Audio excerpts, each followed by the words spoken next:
Hey, happy Tuesday! I'm Olympia Holiday, and this is the Daily Dose.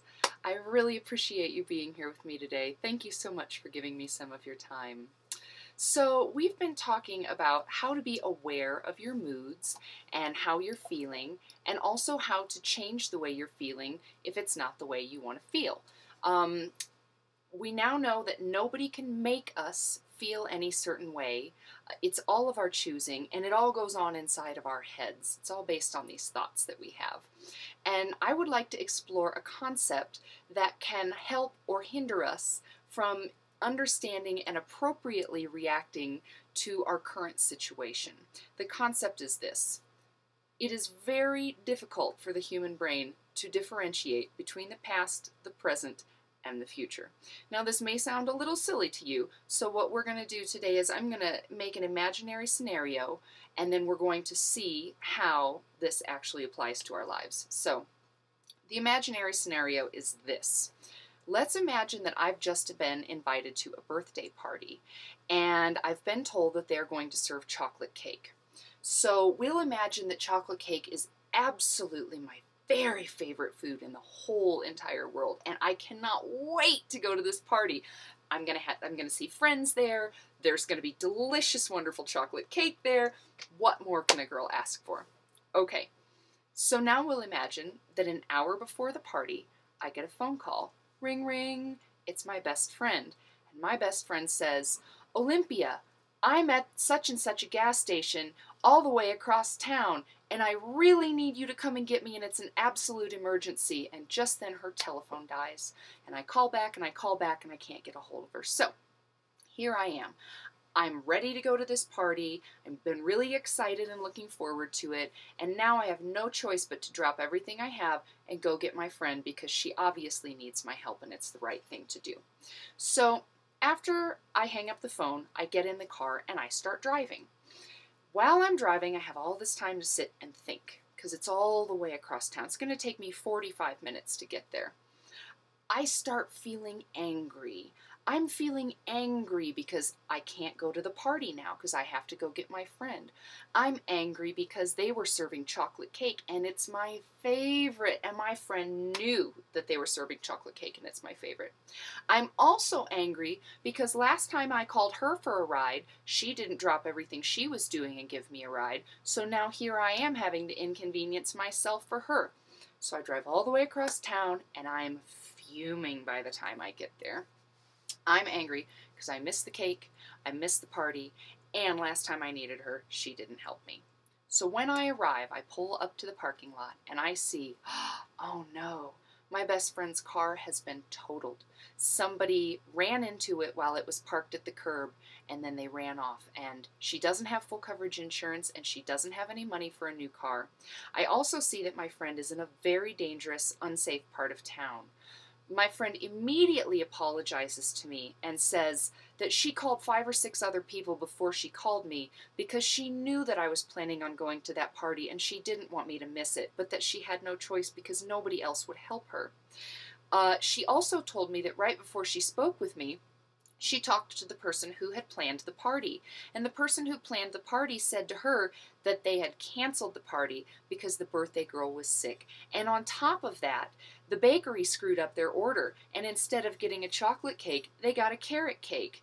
And on top of that, before they could even get that cake inside the house, she tripped and it fell upside down on the lawn and it was ruined. So, that's our scenario. Let's take a moment now to analyze what happened when my mind was jumping from the past to the present to the future and back again, and not even knowing what was going on, not even realizing that I was doing it. So when my friend called me and asked me for help, it meant that I could not attend the party. My mind had been wandering around in the future and assuming that I was going to enjoy myself at the party that was going to happen. My mind then traveled into the past to remember eating the delicious chocolate cake that I have previously experienced, and it projected that fantasy of the past onto the future and assumed that the chocolate cake that was going to be served was going to be delicious. My mind decided that it was angry also because it remembered from the past an event that my friend couldn't come and get me, and I was angry, and it projected that anger onto my current situation.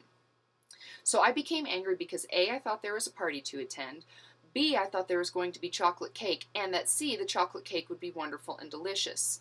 The reality of the situation as it unfolded is that none of those assumptions were true. It turned out that the cake was not chocolate, it was actually carrot cake, and I don't even like carrot cake.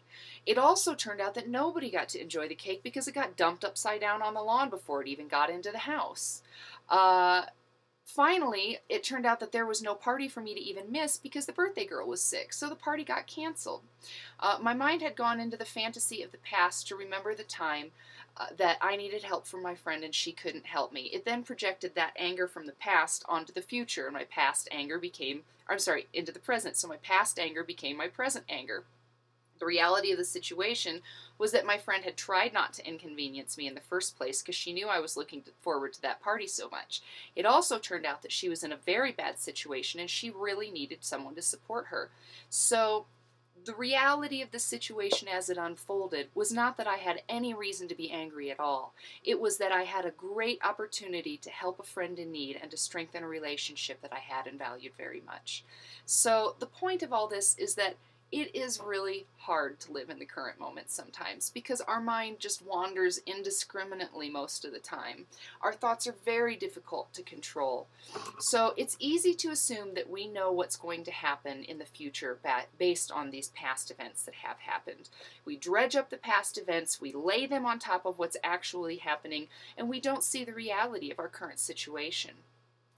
It's very easy for the mind to travel into the fantasy of the future. It assumes to know that things are going to happen that have not yet happened. Look, the future is unwritten, and there is no way to know what is actually going to be. There's no point in getting upset in something that is not yet in existence. So don't be disappointed about things that don't materialize. Even through our very best efforts, we cannot control what is going to happen. We can't control anything but what goes on inside our own head, and that is very difficult most of the time. Similarly, do not project past events onto the present. I'm not saying that we should disregard our past experiences because they may be helpful. This is how we learn to make good decisions. What I am saying is that it's really important to be present and aware of what is actually happening right now and why, instead of assuming that we know what's going to happen based on past experiences. So, if you find yourself upset or disappointed, take a moment to think and look at what is actually happening. Ask yourself if you're basing your feelings on factual, actual present events, or events in the past, or events that you had imagined would happen in the future. So, at this point, if you're in a bad mood and you have no business being in a bad mood, it's not helping you, you can use some of the skills and tools that we've been talking about to be aware of your mood and to take steps to change it. So, because our heads are so silly so much of the time, and because we get so bent out of shape about things, we're going to do a laughter exercise called self-laughter. Self-laughter is easy. We're going to laugh at ourselves because we just should take light of the situation in our lives sometimes. So the way we do self-laughter is we get our pointing finger out and point it straight at us, and we laugh at ourselves and how silly we can be.